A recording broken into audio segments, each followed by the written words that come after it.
Kalau kita perhatikan ya, pondasi Ka'bah itu dikelilingi batu marmer berwarna putih yang disebut syazarwan. Fungsinya untuk menahan pondasi Ka'bah agar tidak rubuh atau terkikis karena dahulu daerah area Ka'bah berpasir dan terkadang berbanjir. Maka dikhawatirkan hal itu akan merobohkan Ka'bah. Oleh karenanya dibuatkanlah syazarwan ini untuk menopang pondasinya oleh orang-orang Arab dahulu. Untuk era sekarang, syazarwan ini juga berfungsi untuk menghindari adanya jamaah yang terjepit di dinding Ka'bah ketika haji. Nah, di dekat pintu Ka'bah, masih di area Syazarwan, kita akan melihat sebuah tanda berupa 8 buah batu mewah. Ini disebut dengan area Mi'jan, merupakan lokasi di mana Nabi Ibrahim dan Nabi Ismail mengadon tanah liat untuk membangun Ka'bah. Begitu pula, ini merupakan lokasi favorit Rasulullah SAW serta tempat di mana Jibril mengajarkan salat kepada Nabi Muhammad SAW. Kain yang menyelimuti Ka'bah ini disebut dengan kiswah. Orang yang pertama kali menyelimuti Ka'bah dengan kiswah merupakan seorang raja dari Himyar yang bernama Tubba Abu Karb. Dahulu, orang-orang Arab menggantung syair-syair terbaik mereka di dinding Ka'bah sebagai bentuk kebanggaan budaya peradaban mereka dalam bidang sastra. Dan tahukah teman-teman, jika warna kiswah tidak selalu hitam. Pada awalnya berwarna putih bergaris merah dari Yaman. Kemudian menjadi putih, menjadi merah, kuning, hijau, dan yang terakhir hitam hingga sekarang. Tulisan kaligrafinya ditulis dengan benang emas bertuliskan ayat-ayat Al-Quran. Kiswah juga memiliki kain dalaman berwarna putih yang disebut bithana kiswah untuk meresap panas dari dinding Ka'bah. Biasanya kain kiswah diganti pada tanggal 9 Dzulhijjah dan bekasnya dipotong-potong untuk dihadiahkan kepada orang-orang tertentu. Nah, dari pintu Ka'bah, di sebelah kiri pojok Ka'bah tersimpan Hajar Aswad di dalam sebuah cangkang berwarna perak. Pintu Ka'bah sendiri berjarak 2 meter dari lantai. Pada awalnya teman-teman, pintunya sejajar dengan lantai. Namun karena terjadi perampokan isi Ka'bah, kemudian orang-orang Quraisy berinisiatif untuk meninggikannya. Nah, dalam perjalanan sejarahnya, pintu Ka'bah telah berubah-ubah baik bentuk, sendi maupun bahan bakunya. Pintu yang ada sekarang merupakan hadiah dari Raja Khalid bin Abdul Aziz, Raja Saudi, dan dilapisi emas murni 99 karat seberat 280 kg dengan total biaya 46 miliar.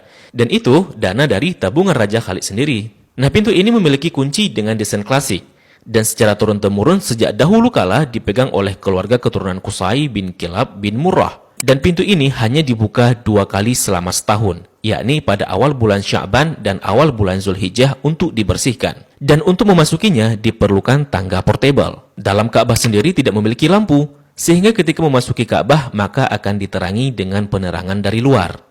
Nah, ketika kita memasuki ke dalam Ka'bah, maka kita akan melihat jika lantai dan dinding dalam Ka'bah dihiasi dengan batu marmer yang dominan putih. Marmer hijau menghiasi lantai dengan bentuk persegi yang dihiasi oleh marmer coklat di sampingnya. Kalau kita salat di dalam Ka'bah, maka garis ini bisa jadi batas safnya. Kalau diperhatikan, maka di sudut terdapat potongan marmer hijau.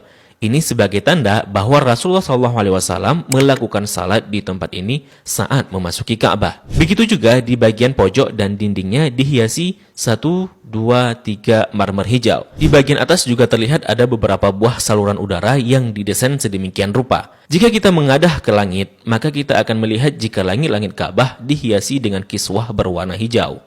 Jika diperhatikan, maka terdapat tulisan Ya Manan yang artinya Maha Pemberi. Kemudian di bawahnya sebelah kanan bertuliskan Ya Dzal Jalali yang artinya yang memiliki keagungan. Lalu di sampingnya bertuliskan Wal Ikrami yang artinya yang memiliki kemuliaan. Di bawahnya tertulis penggalan surah Al-Baqarah ayat 144 yang berbunyi Qad nara taqalluba wajhika fis sama'i falanuwalliyannaka qiblatan tardaha fawalli wajhaka syataral masjidil haram. Kemudian di tengahnya bertuliskan kalimat tauhid La ilaha illallah Muhammadur Rasulullah. Dilanjutkan di bawahnya bertuliskan surah Ali Imran ayat 96 dengan bunyi Inna awwala baitin wudi'a lin-nasi lalladzi bi Bakkata mubarakan wa hudan lil alamin. Kalimat ini tertulis berulang-ulang hingga memenuhi dinding atas dan langit-langit Ka'bah. Di bagian atas terlihat jika langit-langit Ka'bah ada 3 penyangga yang kemudian ditopang oleh 3 tiang dari kayu dengan diameter 44 cm dengan jarak antara tiang 2 meter sekian. Tiang ini dihiasi dengan 6 hiasan cincin terbuat dari emas. Bagian bawah pondasi tiang berbentuk kotak yang besarnya dapat diduduki oleh orang dewasa. Orang yang pertama kali memasang tiang di dalam Ka'bah adalah Abdullah bin Zubair saat pertama kali memugar Ka'bah selepas wafatnya Rasulullah Sallallahu Alaihi Wasallam. Di bagian atas tergantung harta karun berupa kendi-kendi atau lentera kuno yang terbuat dari emas dan perak, merupakan hadiah dari pemimpin-pemimpin negeri Muslim pada masa lalu.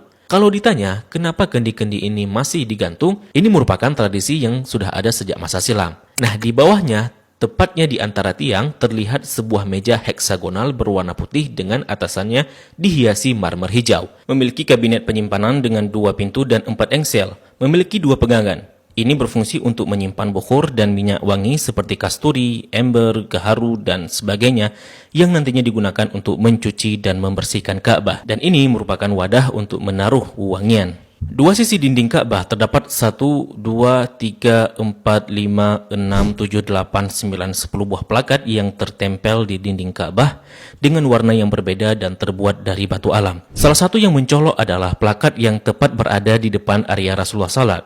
Plakat ini berisi kaligrafi dengan style kufik murabba yang tertulis La ilaha illallah Muhammadar Rasulullah. Selain itu juga ada plakat lain yang berisi maklumat mengenai renovasi Ka'bah oleh Raja Khalid bin Abdul Aziz. Sepertinya plakat lain juga berupa maklumat renovasi Ka'bah oleh pemimpin-pemimpin Muslim sebelumnya. Di sampingnya terdapat sebuah pintu yang disebut pintu At-Taubah yang sepenuhnya dihiasi dengan emas murni. Di belakang pintu ini ada sebuah tangga yang mengakses ke atas Ka'bah. Dari atas dapat dilihat jika ada pengait untuk mengikat kain kiswah dari atas. Dan bahkan kita bisa juga salat di atas Ka'bah. Jika Ka'bah tidak diselimuti kiswah, maka penampakannya akan seperti ini. Nah, kiswah Ka'bah akan diganti setahun sekali dan harganya mencapai 50 miliar dengan berat 650 kg. Kiswah juga berfungsi untuk menghindari dinding Ka'bah dari keretakan akibat panas matahari. Nah, inilah gambaran dari Ka'bah dan apa-apa saja yang ada di dalam Ka'bah.